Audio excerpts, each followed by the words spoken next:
Bonjour à tous, on se retrouve pour une nouvelle vidéo et on va parler mobilier aujourd'hui, même si c'est mobilier par destination, puisque il s'agit des toiles du salon d'honneur et qu'elles sont bien attachées, prises dans les lambris de ce petit salon Louis XV. On reviendra après sur l'organisation de la pièce. Alors cette peinture, vous l'avez sans doute déjà vue si vous avez assisté à un mariage, hein, puisque nous sommes dans le salon d'honneur. Elle se trouve située tout sur le manteau de la cheminée, tout en haut, au-dessus de la glace. On y voit deux jeunes femmes dans un décor végétal et bucolique, hein, qui sont alanguies l'une contre l'autre, entourées d'angelots. Celle qui est derrière tend à la première une petite grappe de raisin.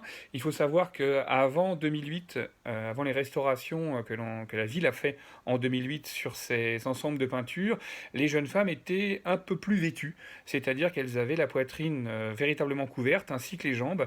Et évidemment, la restauration et les choix de restauration qui ont été faits avec les restauratrices, avec le conservateur des antiquités objets d'art et avec la ville propriétaire a été de revenir aux dispositions et aux représentations qui dataient de l'origine de la peinture. Donc elles ont été rhabillées, sans doute des habits de pudeur, hein. On a voulu dissimuler ces chairs féminines par trop visibles.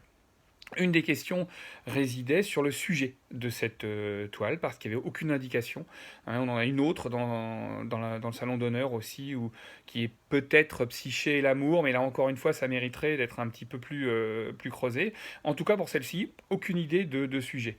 Et c'est là où le hasard fait bien les choses, c'est qu'un jour, en janvier 2015, en visitant le musée des Beaux-Arts d'Angers, nous sommes tombés sur une toile de Fragonard, une toile de 1750 qui montrait deux jeunes femmes et quasiment dans la même position, la même disposition globale que la peinture d'Henbon.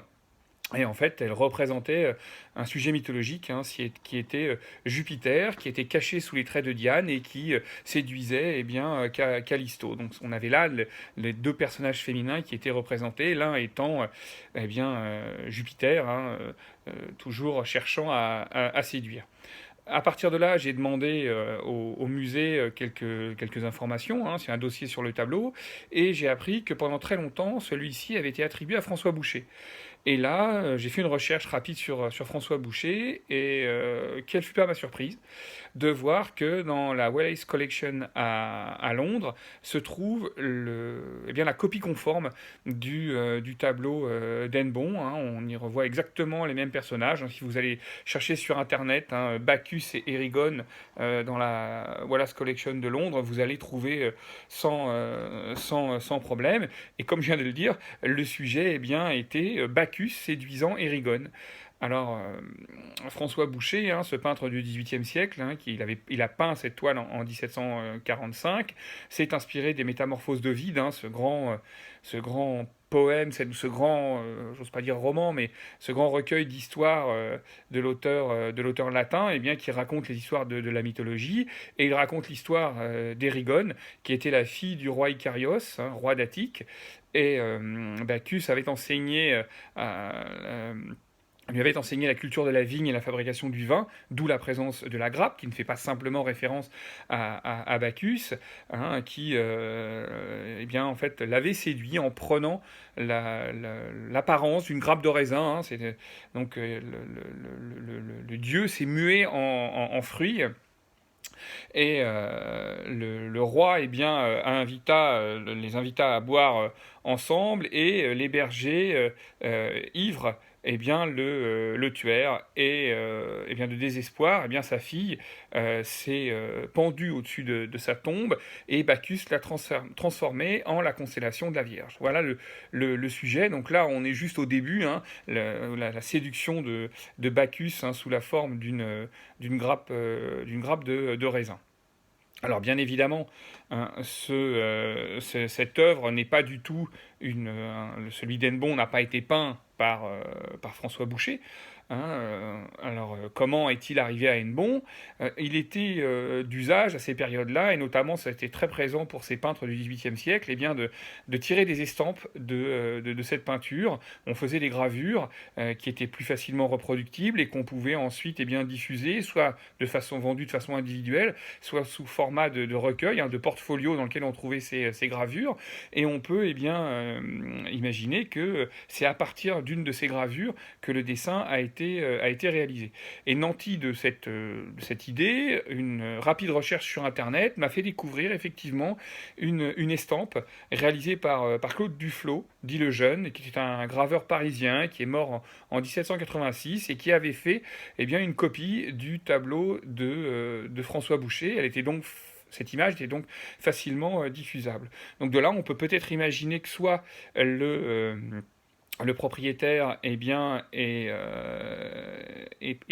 était à l'époque Nicolas Alanic de Belcher, le propriétaire de l'hôtel particulier, eh bien, est demandé au peintre de réaliser une copie de l'estampe qu'il avait avec lui, soit c'est le peintre qui lui a proposé de le faire, d'autant plus que la pièce aujourd'hui du Salon d'honneur est une seule pièce unique, mais c'est sans doute un rassemblement de deux petits salons, un étant dédié à la chasse, comme le montrent encore aujourd'hui les peintures, décorations sur lesquelles j'aurai l'occasion de revenir. Les peintures de chasse, on avait un petit salon de la chasse, et on avait peut-être un petit salon de l'amour ou des amours, où on trouvait eh bien, cette représentation d'Érigone séduite, et puis peut-être de l'autre côté, Psyché et Amour.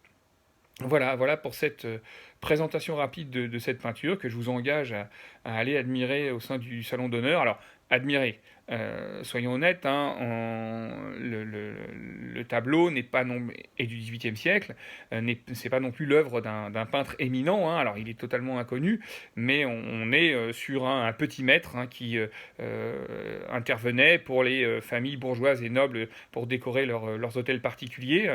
Euh, D'ailleurs, certaines maladresses de peinture pouvaient aussi aisément disparaître quand on imagine qu'à l'intérieur de ces pièces, notamment lorsque faisait la nuit, on n'était éclairé qu'à la bougie. Hein, donc on n'avait pas une luminosité telle qu'on peut l'avoir aujourd'hui, notamment avec l'éclairage électrique. Donc les petits défauts de peinture ou les choses un petit peu plus légères dans leur réalisation passaient tout à fait en matière de décor. Mais c'est quand même un témoignage intéressant d'abord d'une création de peinture domestique pour un personnage important dans son hôtel particulier, mais également dans eh bien, la culture de ces élites, hein, qui étaient donc au contact de ces représentations, fussent-elles sous forme d'estampes, de ces peintures de Boucher. Voilà, je vous remercie beaucoup de votre attention et on se dit à très bientôt. Au revoir.